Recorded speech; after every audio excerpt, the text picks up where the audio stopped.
तूने बेटा ये पूछा था ना कि दुनिया में आदमी की क्या जरूरत है, यही था ना।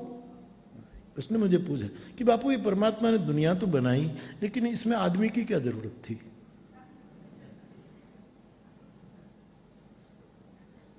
क्योंकि वो तो खेल करके दुनिया बना गया, दुखी हम हो गए दुनिया में आकर। ठीक है, इसलिए बुद्ध कहते हैं दुख है, दुख के कारण है, दुख से निवारण भी है। 4 जो आर्य सूत्र बताए बुद्ध ने दुख के बारे में। 2500 साल के बाद थोड़ा संशोधन जरूरी है। मैं कई बार बोला हूं, भगवान बुद्ध को प्रणाम करके बोलूं। आप कहते हैं हाँ भगवान कृष्ण ने भी कहा दुखालयम, ये जगत दुख का आलय है, लेकिन अशाश्वतम, कायमी नहीं है। जो कायमी नहीं है इसके मतलब यहां सुख का भी मौका है। वेट करो, आज ही नहीं कल मिलेगा। हम क्यों न सोचे कि भगवान हमें आशीर्वाद दो, तेरे जैसा बुद्ध पुरुष हमको मिला, तथागत बुद्ध मिला, हमें सुख भी है, दुनिया का नहीं तेरा तो है। और हमारे सुख का कारण भी है कि तू मिला, बुद्ध मिला, महावीर मिला, शंकराचार्य मिला।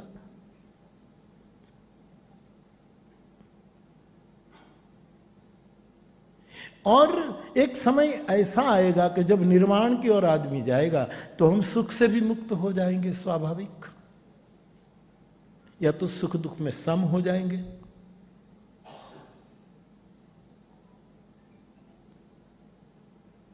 तो ये दुनिया तो बनाई परमात्मा ने, लेकिन आदमी क्यों बनाया? हमें दुखी करने के लिए?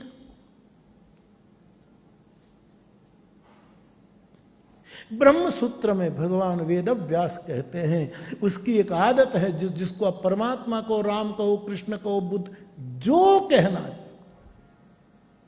कोई एक सुप्रीम ट्रूथ जो है, सत्यम परम धीमी, इससे आगे कुछ नहीं, जो भी नाम दो।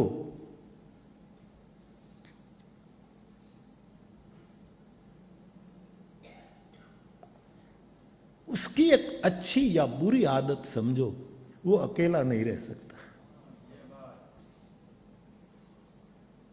लीलावत कैवल्यम ब्रह्मसूत्र, उसको लीला करनी है बेटा। ये दुनिया बनाकर, हमें बनाकर, ये हमसे क्रीड़ा करना चाहता है।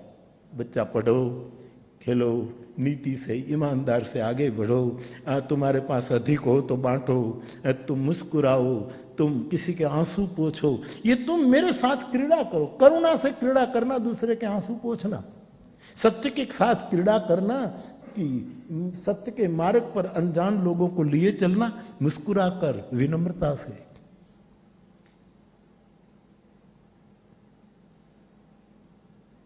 वो कुछ नहीं करता, ये क्या है, ये सब नहीं बनाता तो कोई झंझट नहीं थी। लेकिन नहीं, वो अकेला नहीं रह सकता, उसको हमारे साथ खेलना है। मैंने कई बार बात सुनाई, पांडुरंग दादा कहते थे कि ये भगवान क्यों सब ठीक नहीं कर देते, साधु संतों को सब शक्ति दे देते तो संतों सब ठीक कर देते, तो भगवान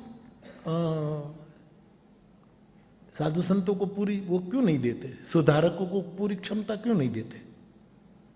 तो वो एक लौकिक दृष्टांत देते थे कि कोई लड़की की शादी हो गई हो और 15 दिन के बाद वो अपने पीहर जाए, उसका पति संपन्न है, और ये विदा के समय दोनों 1 मिनट अकेले मिल ले, और वो पत्नी को उस समय में मानो 100 रुपया दे के ले, ये तेरे पास, तेरे बाप के घर कोई कमी तो नहीं है, तुझे एक पैसा भी खर्च नहीं करना पड़ेगा, लेकिन ले, अब तो तुम मेरी है ना, ये 100 रुपया लेकर जा। वो मना करती है, नहीं कोई जरूरत नहीं, बोले नहीं ले जा। तो फिर पत्नी भी उसकी थी, उसने कहा कि आप तो बड़े उदार हैं, तो 100 ही क्यों देते हो, 500 क्यों नहीं देते? यद्यपि मेरी कोई इच्छा नहीं है, लेकिन आप ऑफर कर ही रहे हैं तो 500 दे देते। तो पति कहता है 100 रुपया खर्च करते करते 90 खर्च लिए जाए ना, तो एक संदेश भेज देना कि थोड़े पैसे भेज दो ना, या तो दे जाओ ना, इस बहाने मैं तुझे देखने आ जाऊंगा, बाकी तुझे कोई जरूरत। ईश्वर कहता है मैं तुम्हें समग्र सामर्थ्य नहीं देता हूं, लेकिन जब तू चीखो, पुकारो, तब मैं तुम्हें देखने के लिए। पांडुरंग दादा के विचार, इसको कहते हैं संभवामी युगे युगे। मैं 500 दे सकता, परमात्मा कोई कुछ करना ही नहीं पड़ता, लेकिन ये अकेला नहीं खेल सकता।